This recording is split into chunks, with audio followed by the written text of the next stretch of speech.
జయప్రకాష్ నారాయణ గారు ఒక క్వశ్చన్ అడిగా తర్వాత మిమ్మల్ని ర్యాపిడ్ రౌండ్ క్వశ్చన్ అడగాలని అనుకుంటున్నాను. ఓకే, అధికార కేంద్రీకరణ అని అంటున్నారు. ఆంధ్రప్రదేశ్లో కూడా అధికార కేంద్రీకరణ జరుగుతుంది, కానీ మనకి పంచాయతీ వ్యవస్థ ఉంది. సో పంచాయతీలు ఉన్నాయి. ఇలాంటి టైంలో కూడా అధికార వికేంద్రీకరణ జరగలేదని అంటారా? అక్కడ మాజీ సర్పంచ్ గారు ఉన్నారు, ఒకసారి అడగండి. మీరు ఉత్సవ విగ్రహాలుగా పెట్టాం అంతే. ఆర్భాటంతో ఎలక్షన్ జరుగుతుంది, వనరులు లేవు, సొంత అధికారం లేదు, సిబ్బంది మీద నియంత్రణ లేదు, జవాబుదారీతనం లేదు. ప్రపంచంలో ఈ మాట నేను చాలా చాలా జాగ్రత్తగా చెప్తున్నాను. ప్రపంచంలో పెద్ద దేశాల్లో మన దేశం అంత కేంద్రీకరణ మరెక్కడా లేదు. నియంతృత్వం అన్న చైనాలో సైతం స్థానిక ప్రభుత్వాలు చాలా బలమైనవి. మళ్ళీ చెప్తున్నా, నియంతృత్వం అన్న చైనాలో సైతం స్థానిక ప్రభుత్వాలు చాలా బలమైనవి. మన పొరుగు నుండి చాలా కష్టాల్లో ఉన్న పాకిస్తాన్లో సైతం మనకంటే స్థానిక ప్రభుత్వాలు బలమైనవి. ఇంకో పొరుగునున్న బంగ్లాదేశ్లో సైతం మనకంటే స్థానిక ప్రభుత్వాలు బలమైనవి. ఇంత అధికార కేంద్రీకరణ ప్రపంచంలో మరెక్కడ లేదు. ఈ పార్టీ ఆ పార్టీ తేడా లేకుండా అధికార వికేంద్రీకరణ పట్ల ఏమాత్రం అవగాహన కానీ ఆసక్తి కానీ దేశం మరొకటి లేదు. జాతీయ స్థాయి కానీ రాష్ట్రం కానీ ఎవ్వరికీ లేదు. వీళ్ళందరికీ అధికారం ఎక్కడ ఉండాలంటే ప్రధానమంత్రి, ముఖ్యమంత్రి దాకా అధికారం కావాలి. వీళ్ళ పోరాటం అంతా ముఖ్యమంత్రికి అధికారం కావాలి, అంతకుమించి వెళ్ళదు. రైట్, మీ దగ్గర నెంబర్స్ ఉన్నాయి, మార్క్స్ ఉన్నాయి. ఒకసారి మీరు ఆ మార్క్స్ని చేతిలో పట్టుకుంటే కొన్ని విషయాలు అడుగుతాను. ఆంధ్రప్రదేశ్లో వాటికి మీరు ఎన్ని మార్క్స్ వేస్తారు? సో ఆంధ్రప్రదేశ్లో విద్యా వ్యవస్థకు మీరు ఎన్ని మార్క్స్ వేస్తారు? 2 మార్కులు. సో నేను ఎందుకో నేను అడగాలని చెప్పాను, చాలా చెప్పాను కదా. విద్యా వ్యవస్థకి ఎన్ని మార్క్స్ వేస్తారు? విద్యా వ్యవస్థకి ఎన్ని మార్క్స్ వేస్తారు? విద్యగా అడిగింది ఇప్పుడు. సో వైద్యానికి నేను చూసేది ఫలితాలు, మీ ఖర్చు కాదు. వాలంటీర్ వ్యవస్థకి ఎన్ని మార్క్స్ వేస్తారు? అసలు వ్యవస్థ తప్పు. ఆంధ్రప్రదేశ్లో పాలనకి ఎన్ని మార్క్స్ వేస్తారు? ఈ రెంటికి మధ్య ఏమైనా ఉందా? అభివృద్ధికి, పెట్టుబడులను ఆకర్షించడంలో, కరప్షన్ అంటే కరప్షన్ ఉందనా లేదనా తగ్గించడంలో, ఇది వర్స్ట్ అని అర్థం, తక్కువ అని కాదు. కరప్షన్ని నిర్మూలించడంలో ఆంధ్రప్రదేశ్ ఏ స్థానంలో ఉంది? వర్స్ట్. మళ్ళీ ఓకే, ఫ్యామిలీ డాక్టర్ విధానానికి ఎన్ని మార్క్స్ వేస్తారు ఆంధ్రప్రదేశ్లో? 2కి 3కి మధ్య వేస్తాను. హెల్త్ కేర్ చెప్పాను కదా. అంటే ఎందుకంటే అల్టిమేట్గా అవుట్కమ్స్ చూడాలి. అవుట్కమ్స్ విషయంలో ఏం మార్పులు లేవు. సంక్షేమం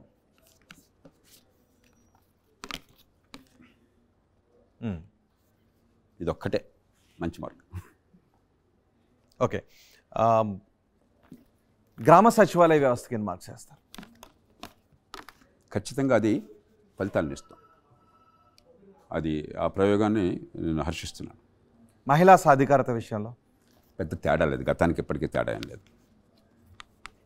పెద్ద అంతా 2.5 అంతే, 2 లెవెల్. Right, okay. ఎలక్షన్స్ ముంగిటున్నాం, మీరు చాలా విషయాలపై మంచి మంచి విషయాలు చెప్పారు. సో ఫైనల్గా ఓటర్లకు మీరు ఇచ్చే సూచన ఏంటి? దాంతో నేను కన్క్లూడ్ చేయాలని అనుకుంటున్నాను. ఇది దేశానికి, రాష్ట్రానికి కూడా వర్తిస్తుంది, అన్ని రాష్ట్రాలకు వర్తిస్తుంది. మళ్ళీ చెప్తున్నా, అంటే బాధాతప్త హృదయంతో చెప్తున్నాను. నేను చాలా ఆశావాదిని, కానీ అవినీతి నిర్మూలనకు కానీ, అధికార వికేంద్రీకరణకు కానీ, ఎన్నికల వ్యవస్థ మార్చడానికి కానీ, చట్టబద్ధ పాలనకు కానీ ఈవేళ రాజకీయ పార్టీల్లో ఏ రకమైనటువంటి సంకల్పము లేదు.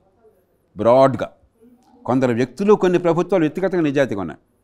ఉదాహరణకి ఒరిస్సాలో నవీన్ పట్నాయక్ నిఖార్సైన నిజాయితీ, ఉత్తరప్రదేశ్లో యోగి ఆదిత్యనాథ్ వ్యక్తిగతంగా నిఖార్సైన నిజాయితీ, బహుశా పరిపాలనలో కూడా నిజాయితీ ఉంది. ప్రధానమంత్రిగా నరేంద్ర మోదీ నిఖార్సైన నిజాయితీ. అది వేరు, వ్యవస్థీకృతమైన నిజాయితీ వేరు.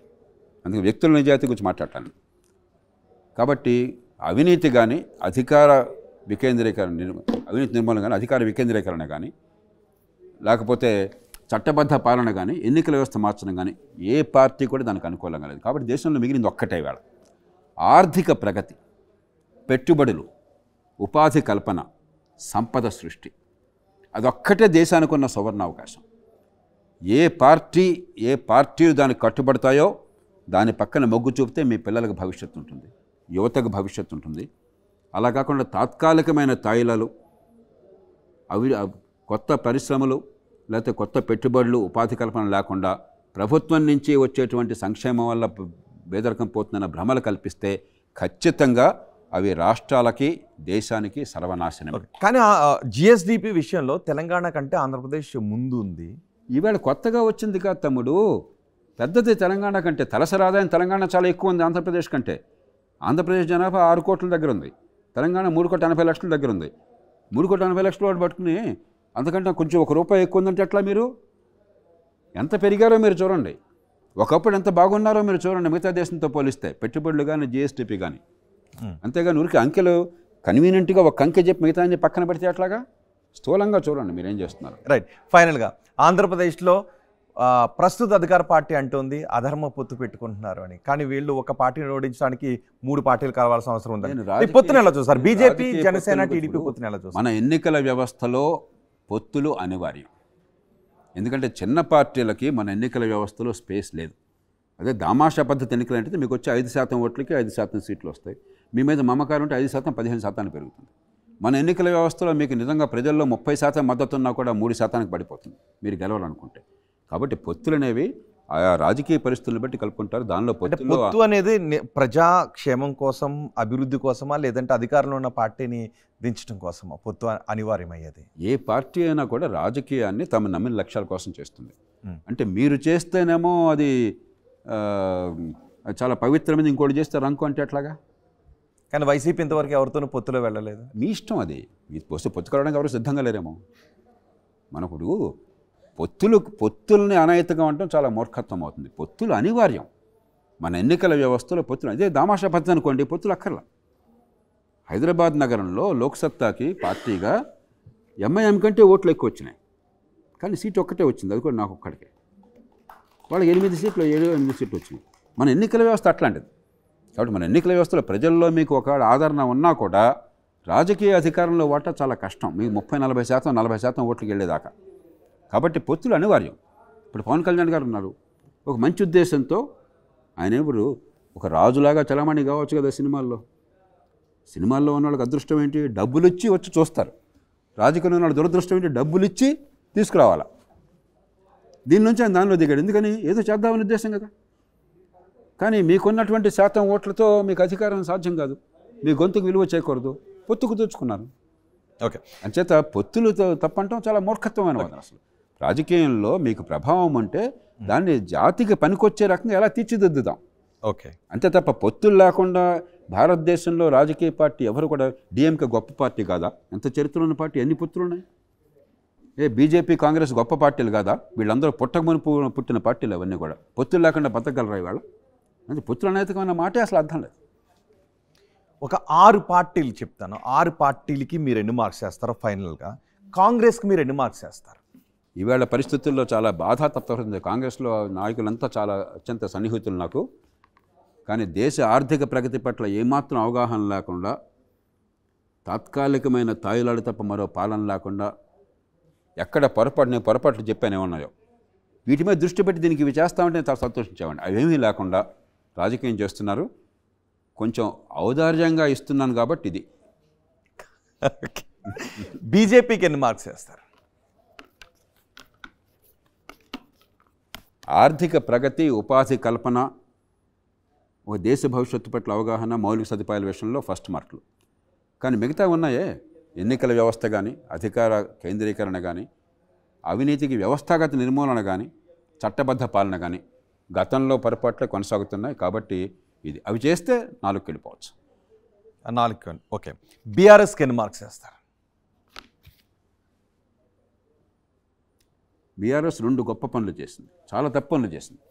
ఇందాక చెప్పాను కదా, అధికార కేంద్రీకరణ, అవినీతి, కుటుంబ పాలన, అహంకారం, అందుకే ఓడిపోయింది. ఇవన్నీ ఉన్నాయి. కానీ 2 గొప్ప పనులు ఉన్నాయి. అది కూడా ఈ అభివృద్ధి సంక్షేమానికి కొంత సమతూకాన్ని తీసుకొచ్చి అభివృద్ధిని కొంత సాధించారు. ఇది ఏమాత్రం చిత్తశుద్ధితో మాట్లాడినా కూడా ఆ సాక్ష్యాధారంగా మీరు. అందుకనే హైదరాబాద్ నగరం చుట్టుపట్ల పెద్ద ఎత్తున ప్రజలు పట్టం కట్టారు. కాంగ్రెస్ పార్టీకి ఒక్క సీటు కూడా రాలేదు. వైసీపీకి ఎన్ని మార్క్స్? కానీ పూర్తి చెప్పండి. అలాగే రెండోది, ఒక ఉద్యమం నుంచి వచ్చి, ప్రాంతీయ ఉద్యమం నుంచి వచ్చింది. ఆంధ్ర, తెలంగాణ అంత పొరపచ్చాలని చాలామంది భయపడ్డారు. ఆ పూర్తిగా మనసుల్లోంచి ఆ వైమనస్యాన్ని, ఆ కల్మషాన్ని తొలగించి ఏమాత్రం తేడా లేకుండా చేయగలిగారు. ఆ 2 కారణాలుగా వాళ్ళని గౌరవించాలి. కానీ ఖచ్చితంగా వైఫల్యాలు చెప్పాను కదా, ఆ వైఫల్యాలు ఉండబట్టే ఇప్పుడు ఎన్నికల్లో ప్రజలు మద్దతు ఇవ్వలేకపోయినారు. వైసీపీకి ఎన్ని మార్క్స్ వేస్తారు? ఇందాక చెప్పాను అనుకుంటా. వైసీపీకి చెప్పలేదు. కాంగ్రెస్, బీజేపీ, బీఆర్ఎస్ని తీసుకున్నాం. వైసీపీకి ఎన్ని మార్క్స్ వేస్తారు? ఓకే, ఇది కొంచెం 1.5 యాక్చువల్గా. ఓకే, నేను కొంచెం జనరస్, 2 కడుతున్నాను. సంక్షేమం తప్ప పరిపాలన లేని రాష్ట్రంలో మరీ అడ్డగోలుగా చట్టబద్ధ పాలన దేశంలో లేదు. అది కూడా ఒక శృతి మించి గీత దాటిపోయి బడితున్నవాడిదే బరి అన్న తీరులో వ్యవహరిస్తే దేశ భవిష్యత్తుకి రాష్ట్ర భవిష్యత్తుకి అది క్షేమకరం కాదు. టీడీపీకి 2కి 3కి మధ్య 3 వేసుకోవచ్చు. ఎందుకంటే అగైన్ నేను ఒకటే చెప్పాను, ఇందాక చెప్పాను కదా, ఆర్థిక అభివృద్ధి, ఉపాధి కల్పన, పెట్టుబడులు, మౌలిక సదుపాయాలు, మిగతా విషయాల్లో వీళ్ళకి మార్కులు రావు. కానీ ఎవరికి రావట్లేదు, మన దురదృష్టం అది. కాబట్టి మనకు చాయిసెస్ చాలా లిమిటెడ్గా ఉన్నాయి. ఉన్నంతలో నాకు ఇంకా దేశానికి భవిష్యత్తుకి ఈ తరానికి మంచి మార్గం నాకు ఆర్థిక ప్రగతి తప్ప మరొకటి నాకు కనిపించట్లేదు లేదు. అదన్నా కనీసం 15-20 ఏళ్ళు జరిగితే దేశాన్ని మన బిడ్డల్ని కాపాడుకోగలం. ఓకే, గత ఎన్నికల్లో ఒకే ఒక్క ఎమ్మెల్యేని గెలిచిన జనసేనకి ఎన్ని మార్క్స్ వేస్తారు? పరిపాలనలోకి రానప్పుడు ఏం అందుకే నేను అడిగాను, ఒక్క ఎమ్మెల్యే మాత్రమే గెలిచారు. సో పార్టీ నిర్మాణం, విధానాలు, వెళ్తున్న తీరు, వీటికి పార్టీ పరంగా 3కి 4కి మధ్య చేస్తాను. అందుకే సంకల్పం ఉంది, చిత్తశుద్ధి ఉన్నది, కొంచెం పరిణతి కావాలి విధానాల విషయంలో, కానీ కొంచెం మంచి చేద్దామనే సంకల్పం ఉంది. ఆ సంకల్పం ఉన్నంతకాలం మనం వాళ్ళని ప్రోత్సహించాలి.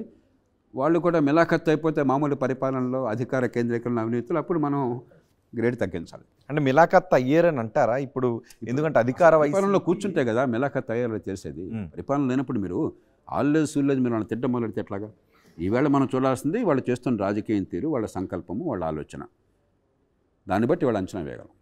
ఇప్పుడు ఆంధ్రప్రదేశ్లో పొత్తు కేవలం అధికార పార్టీని దించడమే లక్ష్యంగా కనిపిస్తోందా, లేకపోతే ఆంధ్రప్రదేశ్ అభివృద్ధి కోసం పొత్తు పెట్టినట్టు కనిపిస్తోందా? ఎందుకంటే రాజకీయ వాగ్వాదాన్ని మనం చూస్తూ ఉన్నాం. ఇప్పుడు ఈ నాయిస్ అంతా పక్కన పెట్టేయాలి. ఖచ్చితంగా ఈ 3 పార్టీలు రాష్ట్ర అభివృద్ధి కోసం సంకల్పం ఉన్నది. చంద్రబాబు నాయుడు గారి క్రెడిబిలిటీ ఆ విషయంలో అనుమానం లేదు కదా. ఆయన్ని తీవ్రంగా విమర్శించిన వాళ్ళని ఇవ్వకండి. నా అంత విమర్శ ఆయన ఎవరో చేయాల. అధికార కేంద్రీకరణని, వ్యవస్థీకృత అవినీతిని, ఎన్నికల్లో ఖర్చుని నేను విపరీతంగా తూర్పారపెట్టాను. కానీ ఆర్థిక ప్రగతి విషయంలో, పెట్టుబడుల విషయంలో, ఉపాధి కల్పన విషయంలో ఆయన సంకల్పాన్ని ఎవ్వరూ కూడా కాదనలేరు దేశంలో. అట్లాగే భారతీయ జనతా పార్టీ ఆ రాష్ట్రంలో పెద్ద బలం లేకపోవచ్చు. ఇవాళ దేశంలో నరేంద్ర మోదీ గారికి బ్రాండ్ ఏమన్నా ఉంది ప్రపంచంలో, దేశంలో అంటే ఖచ్చితంగా ఆర్థిక అభివృద్ధి, పెట్టుబడులు, ఉపాధి కల్పన, దేశ భవిష్యత్తు పట్ల అవగాహన. కానీ మిగతా విషయాల్లో నేను విమర్శించట్టు ఆయన ఎవరో విమర్శించట్లా. ఆర్ఎస్ఎస్ వారు సమావేశాలు పెడితే జాతీయ స్థాయిలో నేను నిర్లక్ష్యంగా చెప్పాను. విద్యలో వైఫల్యం, ఆరోగ్యంలో వైఫల్యం, చట్టబద్ధ పాలన వైఫల్యం, అధికార కేంద్రీకరణలో వైఫల్యం, లేకపోతే ఎన్నికల వ్యవస్థలో వైఫల్యం. కాబట్టి తప్పులున్నాయి. కానీ మనం ఉన్న పరిస్థితుల్లో మనకి పర్ఫెక్ట్ను ఇంపర్ఫెక్ట్ చోట్ల మనం 2 ఇంపర్ఫెక్ట్ శక్తుల్లో ఉన్నంతలో గుడ్డులో మెల్ల ఏది, ఉన్నంతలో ఎవరిని నమ్ముకుంటే మనకు ఉన్నంత పరిస్థితులు బాగుపడతాయి. అంతేగాని ఇవాళ ఆ రకంగా పర్ఫెక్షన్ అయితే అందరినీ ఇంటికి పంపించాలి. ఇంటికి పంపించి ఏం చేద్దాం మనం? మిమ్మల్ని ప్రధానమంత్రిని చేస్తారా? మిమ్మల్ని ముఖ్యమంత్రిని చేస్తారా? లేదు కదా. ఉన్నది ఇది, ఉన్నంతలో ఏది అని చూసుకోవాలి. Thank you very much Jayaprakash Narayana గారు RTV అన్సెన్సార్లో పాల్గొని ప్రస్తుత దేశవ్యాప్తంగా అలాగే తెలుగు రాష్ట్రాల్లో రాజకీయ పరిణామాల పరిస్థితులపై మీ విశ్లేషణ అందించినందుకు, చాలా విలువైన సూచనలు కూడా చేసినందుకు.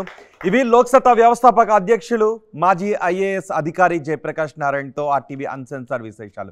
తాజా సమాచారం కోసం చూస్తూనే ఉండండి RTV. మరిన్ని వీడియోస్ కోసం ఛానల్ ని సబ్స్క్రైబ్ చేయండి. లేటెస్ట్ అప్డేట్స్ కోసం వాట్సాప్ ఛానల్ ని ఫాలో చేయండి. అండ్ లింక్ డిస్క్రిప్షన్ లో ఉంది.